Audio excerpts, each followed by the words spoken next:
아, 네, 여름인데 감기 때문에 고생하시는 분들이 좀 계신 것 같아요. 네, 건강 유의하시고. 자, 우리가 이제 지난 시간에는 같은 본문의 말씀 중에 특별히 좀 2절을 중심으로 생각을 했습니다. 2절 말씀에 주께서는 못하실 일이 없사오며 무슨 계획이든지 못 이루실 일이 없는 줄 아오니.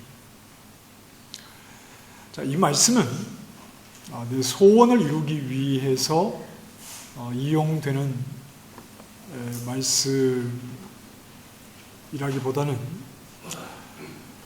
이것을 이 고백을 하기까지, 이 고백을 할 수 있는 자리에 나아가기까지 그 과정을 가진 사람이 할 수 있는 고백이죠.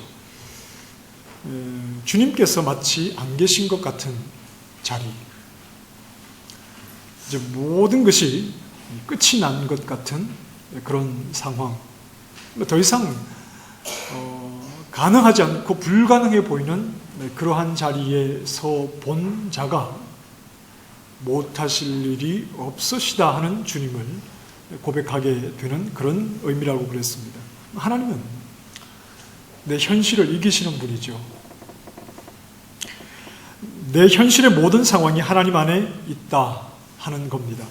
하나님이 내게 힘든 현실을 허락하기도 하시는데, 우리가 하나님의 백성인데 하나님이 허락하지 않은 일이 어떻게 우리에게 일어나겠습니까? 하나님께서 우리에게 어려운 현실을 허락하시지만 그 어려움마저도 하나님께서 나를 위해서 일해 가시는 방법이더라. 그 고백을 하게 될 때 하나님은 못하시는 일이 없습니다. 이 고백을 할 수 있다고 했습니다. 그래서 오늘 욥이 이제 5절과 6절에서 놀라운 고백을 하죠. 같이 한번 읽어보실까요? 5절과 6절입니다. 시작. 내가 주께 대하여 귀로 듣기만 하였어 이제는 눈으로 주를 배웁니다. 그러므로 내가 스스로 거두어 드리고 티끌과 제 가운데서. 6절 말씀에 내가 스스로 거두어 드린다는 이 말의 의미는 내가 한 말을 후회합니다. 그런 뜻입니다. 3절에 무지한 말로 이치를 가리는 자가 자신 아니었습니까? 스스로 거두어 드린단 말은 무지한 가운데서 내가 했던 말들을 후회합니다. 그런 의미입니다. 욥이 지금까지 했던 말들이 어떤 말이죠? 나는 의로운데 왜 하나님께서는 나를 이렇게 대하시나? 이 의로운 나와 하나님께서 함께 하신다면 어떻게 이런 일이 일어날 수 있는가?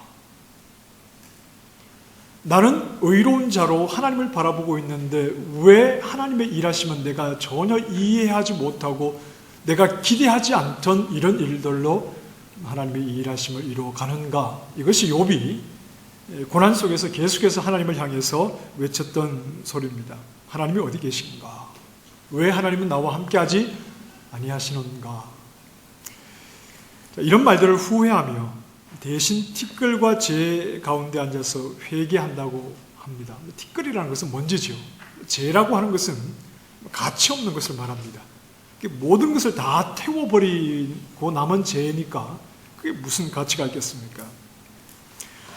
티끌과 재 가운데서 회개한다는 말은 먼지 같고 아무런 가치 없는 자리 그 한가운데서도 하나님을 인정하겠다는 말입니다. 티끌과 재 가운데서, 욥은 지금까지 티끌과 재 가운데 앉아서 하나님을 향해서 항변을 했습니다. 하나님, 저는 의로운데 왜 하나님 저에게 이런 식으로 일을 하고 계십니까? 그러나 욥이 하나님을 알게 될 때 그가 앉아있는 티끌과 재 가운데서조차도 그는 하나님의 하나님 되심을 고백하게 할 수 있게 되었다 하는 겁니다. 그 자리에서도 겸손히 하나님을 인정하겠다. 왜냐하면 그 자리도 하나님이 욥과 함께하고 계시기 때문입니다. 지금까지는 하나님이 어디 계시냐고 물어야 했던 현실이죠. 내가 하나님을 사랑하고 있는데 왜 하나님은 나에게 이렇게 내가 하나님을 믿는 믿음을 가지고 있는데 왜 하나님을 믿는 저의 현실은 이런 겁니까? 말했던 그 자리에서 이제는 그 자리에도 하나님이 함께 하셨다는 것을 고백할 수밖에 없다는 말입니다. 이것이 욥기가 말하는 굉장히 중요한 내용입니다. 욥기의 주제라고도 말할 수 있습니다. 고난조차도 하나님이 일하십니다. 여러분 그런가요? 고난조차도 하나님이 일하십니다.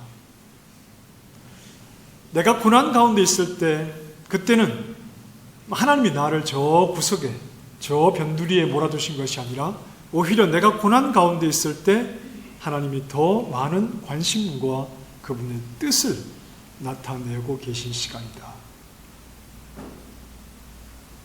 내가 시험 당할 때 감당할 수 있는지를 보시고 감당할 수 있도록 또 시험 당할 즈음에 피할 길을 내시는, 내가 고난과 어려움 속에 있을 때 하나님은 더 나에게 관심 가지고 계시고 나를 더 사랑하시고 그분의 뜻을 이루어가고 계신 상황이다. 이렇게 말할 수 있는 것은 하나님께서 부르신 사람, 하나님의 뜻을 이루기 위해서 부르신 사람,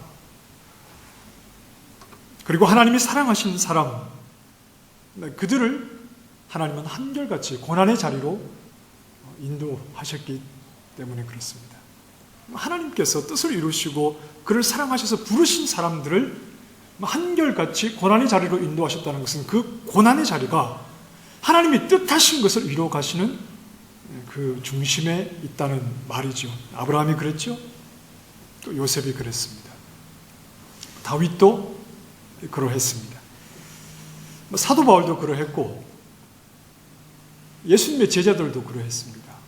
예수님 부활하신 후에 그리고 초대교회의 성도들도 그러했습니다. 무엇보다도 몸을 입고 이 땅에 오신 예수님께서 그러셨죠. 예수님은 하나님의 뜻을 이루기 위해서 이 땅에 오셨습니다. 그 외에 다른 목적이 있으신가요? 없습니다. 예수님은 하나님의 뜻을 이루기 위해서 이 땅에 오셨고 하나님이 사랑하시는 아들이요 하나님이 기뻐하시는 분이셨습니다. 한순간도 예수님은 아버지의 뜻에 온전히 순종하시며 한순간도 아버지의 뜻을 벗어나신 적이 없고 예수님의 사역을 통해서 하나님의 뜻이 예수님 안에서 다 이루어지시는 그런 삶을 예수님께서 살아가셨습니다. 그러한 예수님의 삶이 어떤 삶이었습니까? 고난의 삶이었습니다. 고난의 길이었습니다.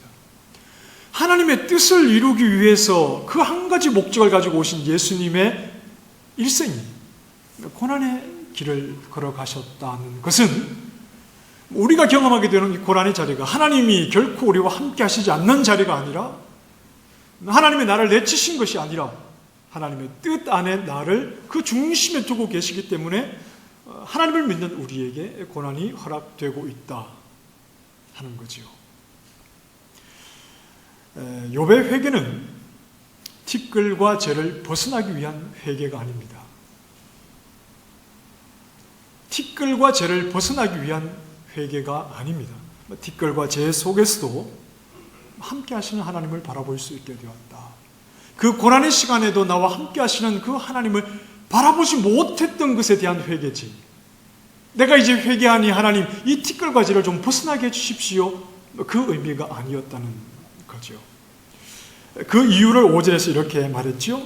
내가 주께 대하여 귀로 듣기만 하였사오나 이제는 눈으로 주를 배움나이다. 미처 몰랐던 하나님을 내가 더 확실하게 알게 되었다는 말입니다. 지금까지는 내가 알고 있고 내가 생각하던 그 기준을 가지고 하나님을 말했는데 내가 가진 것이 가장 최고의 하나님에 대한 지식인 줄 알고 그것이 가장 좋은 신앙인 줄 알고 그 기준을 가지고 하나님 왜 의롭은자에게 이렇게 일하십니까? 라고 하나님께 말을 했는데 그러나 하나님을 더 잘 알게 되었다는 말이죠. 내가 알고 있던 것보다 내가 정해놓은 그 범위보다 훨씬 더 크고 훨씬 더 넓고 그러나 어떤 실수도 없이 정확하게 하나님의 일을 이루어 가시는 분인 것을 욥이 알게 되었다는 말입니다. 그것을 하나님은 지으신 창조 세계를 통해서 욥에게 말씀해 주셨습니다. 하나님이 지으신 피조물은 욥이 다 아는 것이 아니었습니다. 있는 줄조차도 알지 못했던 것들, 있는 줄조차도 알지 못했으니까 나와는 아무 관계가 없는 것들조차도 하나님께서 지으셨고 하나님께서 그것들을 먹이시고 하나님께서 돌보고 계셨습니다. 내리는 비는 내 마른 목을 죽이기 위해서만 있는 것이 아니었습니다. 하나님이 비를 주시는 이유는 내 소출이 많아지도록 그 목적을 위해서 하나님께서 비를 주시는 것만이 아니었습니다. 사람이 없는 땅, 사람이 없는 광야에 비를 내리시는 분도 하나님이셨습니다. 사람이 없는 광야에도 비를 내리시는 분은 하나님이셨습니다. 사람도 없는 곳에 비를 왜 주시는 걸까요? 사람이 없는 곳에 비를 내리셔서 그 비가 나에게 어떤 유익이 있죠? 그러나 비는 어떤 하나님이 정해놓은 어떤 법칙에 따라 그냥 시간이 가면 저절로 오는 것이 아니라 비를 내리시는 분은 하나님이십니다. 욥기에서 강조되고 있던 내용이었죠. 비를 주시는 분은, 사람이 없는 광야에도 비를 내리시는 분은 하나님입니다. 아무런 사람에게 유익이 없는데 왜 비를 주시는 겁니까? 하나님이 하시는 일은 나에게 유익이 되어야만 하나님이 하시는 일이라고 증명되는 것이 아니라는 말이죠. 하나님의 살아계심은 분명하게 나에게 어떤 유익이 되는 것으로 나타나야만, 내가 바라는 것으로 나타나야만, 내가 하나님 앞에 간구하는 내용에 놀라운 역사로 응답을 해 주셔야만이 그것이 하나님이 하시는 일이라는 것을 증명하지는 않는다는 겁니다. 내가 전혀 알 수도 없고 이해할 수도 없는 방법으로 그분은 일하고 계시고, 내 지혜와는 비교도 되지 않는 그분의 지혜로 그분은 하나님의 일을 이루어가고 계신 겁니다.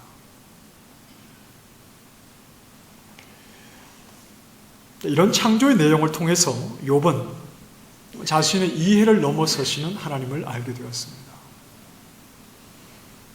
자기의 기준을 가지고 하나님을 판단하려고 했던 그 생각이 어리석었다는 것을 알고, 티끌과 재 가운데서도 하나님이 함께하고 계시다는 것을 욥은 알게 되었을 때 하나님에 대해서 무지했던 자신을 회개하고 있는 것이죠. 자, 욥기를 대하면서 우리는 좀 생각을 좀 바꿔야 합니다. 욥기를 대하면서 우리는 정신을 좀 차려야 되죠. 그동안 티끌과 재를 벗어나게 해달라고 구하는 것이 우리 신앙의 유일한 방향이었는지도 모릅니다. 어쩌면 그렇게 되는 것이 신앙의 능력이라고 생각을 했을 수도 있습니다. 티끌과 재를 끌어안는 것, 그 안에서도 성실하게 일하고 계신 하나님을 바라보는 것이 신앙의 실력이다. 욥기는 이렇게 우리를 끌고 갑니다.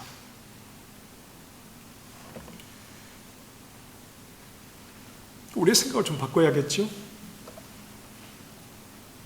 티끌과 재를 벗어나는 것만이 하나님의 능력이라고 생각을 했는데, 그것이 아니라 욥기는 티끌과 재를 끌어안는 자리로, 그곳에서도 능력의 하나님을 고백하는 자리로 우리를 이끌고 있습니다.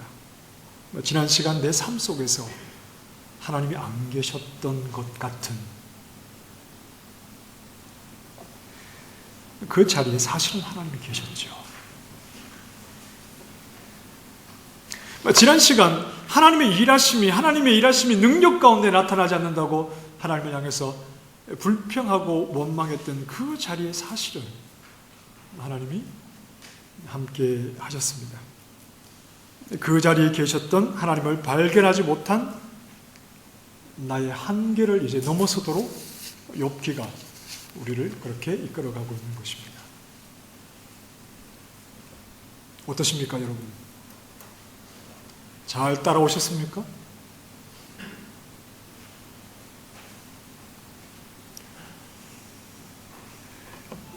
내가 경험한 하나님을 말하는 것을 우리는 간증이라고 말합니다.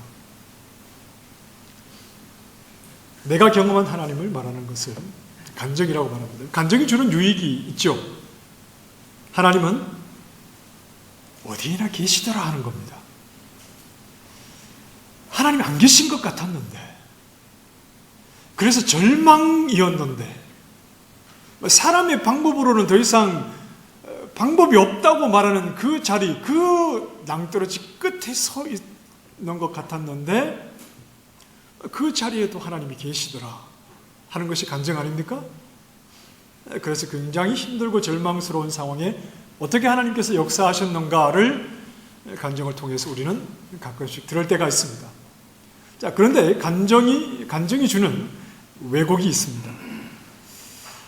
간증이 주는 왜곡은 하나님의 일하심을 편협하게 만드는, 편협한 눈으로 하나님의 일하심을 기대하게 하는 것입니다. 자, 여러분, 간증은 하나님의 말씀이 아닙니다. 하나님의 말씀은 모든 사람에게 동일하게 적용되는 것이죠. 하나님의 사람은 그 말씀을 듣는 모든 사람들에게 예외 없이 적용되어야 하는 것이 하나님의 말씀입니다. 그러나 간증은 하나님의 말씀이 아닙니다. 한 개인이 놀라우신 하나님을 어떤 절망적인 상황 가운데서 경험했는가, 이것이 바로 간증의 내용입니다.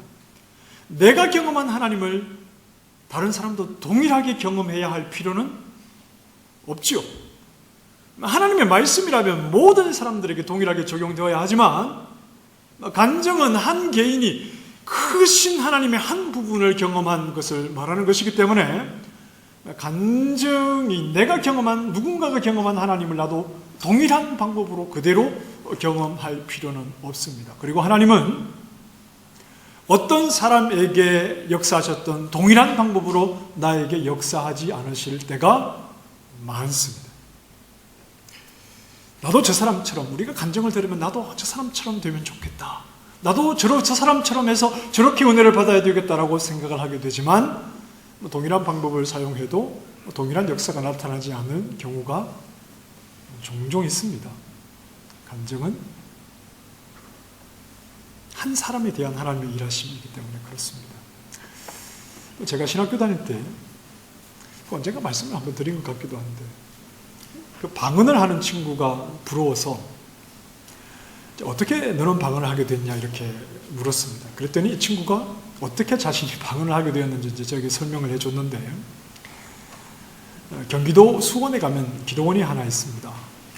뭐 하나만 있겠습니까만은 그 기도원에서 이제 학생들, 청소년들 대상으로 집회를 하게 되는데, 이 전도사가 이제 자기가 지도하던 아이들을 데리고 인솔자로 그 이제 수련회에 참석을 하게 된 겁니다. 중고등부 아이들을 데리고 강사 목사님이 됐든 이렇게 말하더랍니다. 아직까지 방언 못 받은 것들 일어서 그러더래요. 그래서 이제 사람들이 이렇게 일어서는데, 우리 청소년들이 일어서는데 지금까지 방언도 못 받고 뭐 했어? 막 이렇게 꾸중하듯이, 이 전도사님이 데리고 갔던 이제 지도하던 우리 청소년들도 하나씩 둘씩 방언을 못한 아이들이 일어서는데 이 전도사님이 방언을 못했거든요. 그때 하나님께 이렇게 기도했답니다. 하나님, 제가 방언을 못하지만 우리 애들 보는 앞에서 참 창피하게 일어설 수는 없고, 그러면 제가 뭐가 되겠습니까? 그러니 저는 일어서지 않을 테니까 방언을 하게 해주십시오 하고 기도를 하는데 갑자기 막 혀가 꼬이더랍니다. 혀가 막 말리고 막 방언을 하게 되었다고 저한테 그렇게 얘기를 했어요. 제가 그 기도원을 갔습니다. 저는 혼자 갔어요. 혼자 가서 하나님 앞에 기도했습니다. 하나님, 저는 전도사인데, 그 전도사보다 나이도 많은데 방언하게 해주십시오. 그리고 하나님 앞에 막 기도했는데 막 혀도 제가 막 말아보고 막 이렇게 막 이래저래 몸을 막 뒹굴어도 보고 막 그랬는데 제 입에서 유창한 한국말이 계속해서 나오고 있는 겁니다.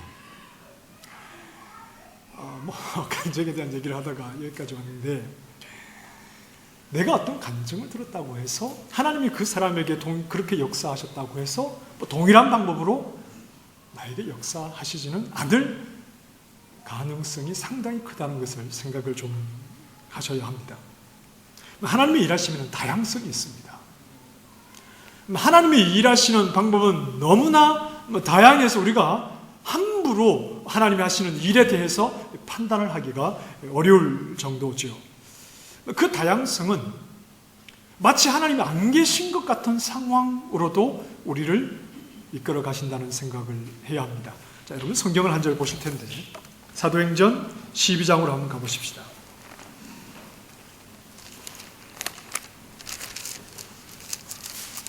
사도행전 12장 1절부터 11절까지의 말씀. 조금 본문은 길지만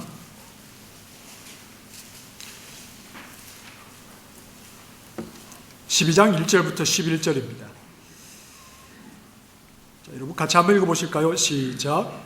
그때에 헤로드 왕이 손을 들어 교회 중에서 몇 사람을 헤아려 하고 요한의 형제 야고보를 칼로 죽이니 유대인들이 이 일을 기뻐하는 것을 보고 베드로도 잡으려 할세. 때는 무교절 기간이라.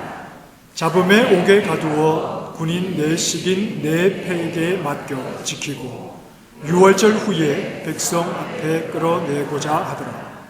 이에 베드로는 옥에 갇혔고 교회는 그를 위하여 간절히 하나님께 기도하더라. 헤롯이 잡아내려고 하는 그 전날 밤에 베드로가 두 군인 틈에서 두 쇠사슬에 매여 누워 자는데 파수꾼들이 문 밖에서 옥을 지키더니 호련히 주의 사자가 나타나매 옥중에 광채가 빛나고 또 베드로의 옆구리를 쳐 깨워 이르되 급히 일어나라 하니 쇠사슬이 그 손에서 벗어지더라. 천사가 이르되 띠를 띠고 신을 신으라 하거늘 베드로가 그대로 하니 천사가 또 그에게 겉옷을 입고 따라오라 하니 베드로가 나와서 따라갈세. 천사가 하는 것이 생시인 줄 알지 못하고 환상을 보는가 하니라. 이에 첫째와 둘째 파수를 지나 시내로 통한 쇠문에 이르니 문이 저절로 열리는지라. 나와서 한 거리를 지나매 천사가 곧 떠나더라. 이에 베드로가 정신이 들어 이르되 내가 이제야 참으로 주께서 그의 천사를 보내어 나를 헤롯의 손과 유대 백성의 모든 기대에서. 우리는 이 말씀에서 하나님의 일하심의 그 다양성을 생각을 해볼 수 있습니다. 모든 조건은 동일했습니다. 유대인들의 지지를 얻은 헤롯이 예수님을 따르는 예수님의 제자들을 박해합니다. 교회는 감옥에 붙들린 성도들을 위해서 동일하게 기도하고 있었습니다. 그러나 예수님의 제자였던 야고보는 헤롯의 칼에 죽었습니다. 그러나 베드로는 감옥에서 기적적으로 풀려나게 됩니다. 어느 누구도 이 본문을 읽으면서 하나님께서 야고보보다 베드로를 더 사랑하셨다고 말하는 사람은 없습니다. 야고보는 동일한 상황에서 교회는 그들을 위해서 기도하고 있었고 야고보는 이 헤롯의 칼에 죽었습니다. 순교를 당했지요. 그러나 베드로는 놀라운 하나님의 능력으로 감옥을 벗어나게 됩니다. 이 둘 중에 하나님께서 베드로를 더 사랑하셨구나 이렇게 말하는 사람은 한 사람도 없지요. 왜냐하면 야고보의 죽음도 하나님의 일하심 안에 있었고 베드로의 탈출도 하나님의 일하심이었기 때문입니다.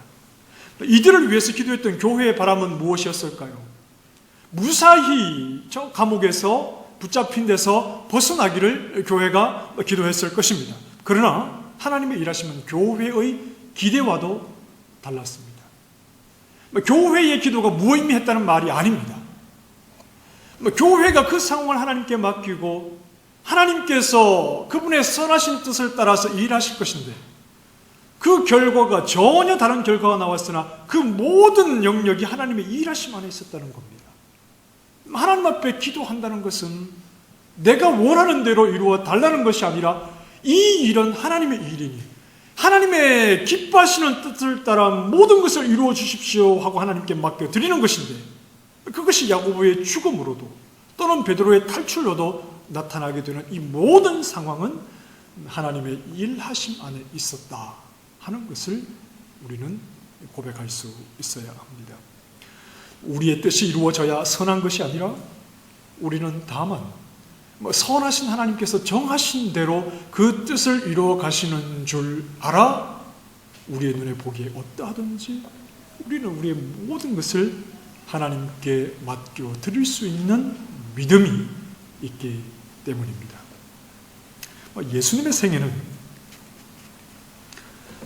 하나님의 뜻 안에서 살아가신 예수님의 생애는 하나님의 신실하심을 보여주신 생애였습니다. 하나님께서 그분의 뜻을 이루시기 위해서 얼마나 성실하게 그 일을 이루어 가시는지를 보여주신 생애였습니다. 예수님의 생애는 어떤 서기관들의 가르침과 다른 놀라운 권위가 있는 가르침이 있었습니다. 예수님의 생애는 떡 5개와 물고기 2마리를 가지고 5,000명을 먹이는 놀라운 역사가 있었고, 어떤 병든 자도 고치시는 놀라운 능력이 있었고, 바람과 바다도 잔잔하게 하시는 놀라운 일이, 심지어는 죽은 자도 살리는 놀라운 역사가 예수님의 생애에는 있었습니다. 그러나 그것이 전부가 아니었습니다. 예수님의 생애는 배신이 있었고, 배신당함이 있었고, 오해와 외면과 초라한 죽음도 있었습니다. 그리고 부활도 있습니다. 예수님의 생애에 나타난 다양성을 보십시오. 하나님의 뜻을 이루기 위해서 오신 예수님의 삶 속에는 놀라운 능력과 기적만 있었던 것이 아니라 초라한 죽음과 그 과정 속에 배신당함과 외면당하는, 오해받는 억울함도 예수님의 생애에는 있었습니다. 사람들의 눈에는 이해가 되지 않습니다. 어떻게 하나님의 뜻을 이루시는 분에게 저런 말도 되지 않는 모순과도 같은 일들이 일어나는가? 그래서 십자가에 달리신 예수님을 바라보며 어떤 사람들은 말했죠. 다른 사람은 구원하였지만 왜 자기 자신을 구원하지 못하는가?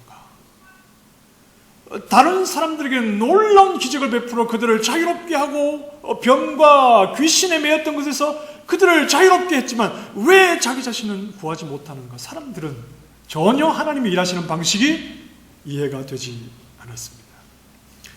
모순 같아 보이고 서로 어울리지 않을 것 같은 놀라운 능력과 전혀 능력이 없는 그 무능한 모습, 이 모습이 예수님의 생애에 함께 들어있지만 이 모든 것은 예수님이 동일하게 이루어가시는, 예수님을 통해서 하나님이 이루어가시는 동일한 하나님의 일하심의 방법이었습니다. 왜냐하면 그 모든 것을 통해서 하나님의 뜻이 예수님 안에서 이루어졌기 때문이죠. 예수님 안에 있는 우리의 생애 또한 하나님의 일하심 안에 있을 뿐입니다. 거기에는 놀라운 능력으로만 가득 차 있는 것이 아닙니다. 예수님의 생애가 그러하셨듯이 예수님 안에 있는 우리의 생애 또한 우리의 모든 삶이 하나님의 일하심 안에 있습니다. 그러나 그 과정 속에는 능력만이, 하나님이 함께 하시는 생생한 증거만이 있는 것이 아니라 거기에는 눈물도 있고 아픔도 있고 고난도 있고 때로는 하나님이 안 계신 것 같은 그러한 자리를 지날 때도 우리에게는 있습니다. 그래서 우리는 욥과 같이 하나님을 향해 소리를 질렀죠. 하나님 나와 함께 하시는데 왜 제가 이런 겁니까? 제가 하나님을 섬기는 사람이요 하나님을 믿는 믿음의 사람인데 제가 늘 하나님을 의지하며 기도하는데 왜 저에게 이해할 수 없는 이런 일들이 저에게 일어나야 하는 거지요? 하나님 정말 저와 함께하고 계신 겁니까? 우리는 이렇게 욥처럼 소리를 지르기도 했습니다. 하지만 우리는 욥기를 읽었습니다. 우리는 욥기를 함께 생각했습니다. 티끌과 재 위에서도 하나님을 인정하는 겸손함.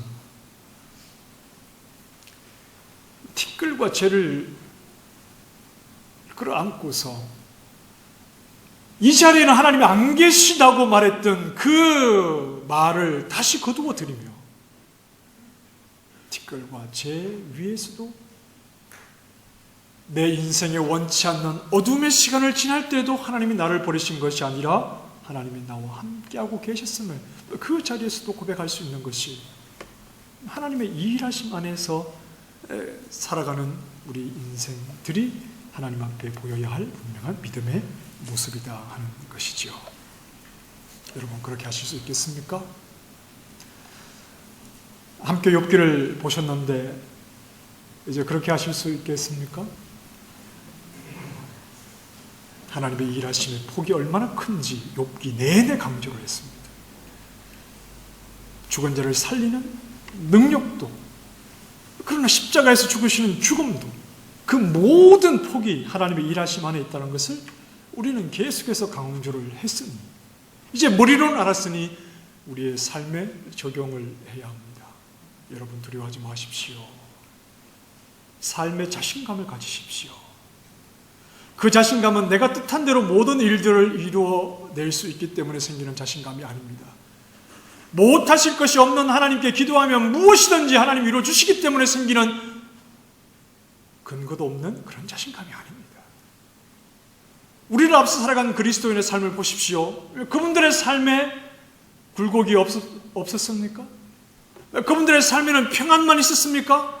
그분들의 삶에는 하나님의 놀라운 능력으로만 가득했습니까? 그분들의 삶 속에 눈물과 아픔이 있었다는 것을 우리가 잘 알고 있으며, 예수님이 그러한 삶을 사셨고, 하나님의 뜻 안에 부르심을 받은 신앙의 인물들이 그러한 삶을 사셨고, 예수님을 뒤따라 믿음의 길을 걸어갔던 초대교회 성도들이 그러한 삶을 살았으니, 오늘 우리가 걸어가야 할 길이 다른 길이라고 생각을 하시면 안 되겠지요. 여러분, 삶의 자신감을 가지시길 바랍니다. 잘 되어서가 아닙니다. 남들보다 항상 뛰어나서가 아닙니다. 때로는 네가 믿는 하나님이 어디 계시냐고 우리를 향해 손가락질 할 수도 있습니다. 십자가에 달린 예수님을 오해했던 사람들처럼 말입니다. 그러나 우리의 지혜를 뛰어나시고 우리가 생각하는 그 이상의 놀라운 능력으로 우리의 모든 삶을 그분의 선하신 뜻 안에 넣고 우리를 인도해 가시는 하나님은 사람들의 눈에 절망스러운 상황이라 하더라도 하나님의 뜻을 이루어내시는데 아무런 부족함 없이 그것들을 통해서 하나님의 일을 이루어 가실 것입니다. 모든 것을 포기한 그 자리라도 그것을 하나님은 통해서 나에게 이루시고자 하시는 하나님의 뜻을 이루어 가시는 분이라는 그 하나님이 계시기에 우리의 삶이 어떠하든지 우리는 자신감을 가지고 살아가는 것입니다. 왜냐하면 우리의 성공은 세상에서 잘 되는 것이 성공이 아니라 하나님의 뜻 안에 내 인생이 있음을 고백하는 것이 성공이기 때문이요, 하나님의 뜻대로 모든 것을 이루시는 것이 내 인생의 주인이신 하나님께서 기뻐하시는 진정 성공된 모습이기 때문입니다. 우리가 걸어가는 길은 정해져 있습니다. 우리가 걸어가는 길은 정해져 있지요. 하나님의 선하신 뜻 안에 있는 줄 압니다. 그 상황이 어떠하든지 하나님의 뜻 안에서 하나님은 그분이 기뻐하시는 그 일을 이루어 가실 겁니다. 때로는 하나님의 놀라운 능력이 나의 삶에 나타나기도 하고, 때로는 지극히 무능한 모습으로 살아가야 할 때도 있을 것입니다. 때로는 하나님의 임재가 누가 봐도 드러나는 모습으로, 때로는 과연 하나님이 나와 함께하고 계신지 하나님의 부재를 경험하는 시간이 내 생애 가운데는 있을 수도 있습니다. 놀라운 하나님의 일하심을 경험하는 시간도 있을 것이고 하나님의 침묵을 경험하는 시간도 있을 겁니다. 그러나 그 모든 것이 내 인생 안에 함께 어우러져 무엇이든지 간에 그 모든 것을 통해서 하나님께서 성공적인 인생으로 내 인생을, 내 삶을 책임지고 계시다 하는 것을 고백하시면서 하나님이 이끄시는 대로 하나님을 바라보며 하나님을 고백하며 하나님의 인도하심을 따라가기를 바랍니다. 예수님의 부활이 우리의 부활을 확신하게 만듭니다. 우리의 부활의 근거는 예수님의 부활입니다. 마찬가지로 예수님이 보이신 생애가 또한 우리가 걸어가야 할 생애, 그 안에서 하나님의 뜻이 온전히 이루어지는데 아무런 부족함이 없는 줄 알아 하나님을 바라보며 인도하시는 대로 이 믿음의 길을 겸손히 걸어가시는, 흔들림 없이 하나님을 신뢰함으로 이 길을 가시는 믿음의 신실한 종들이 되시기를 주님의 이름으로 축원합니다. 하나님,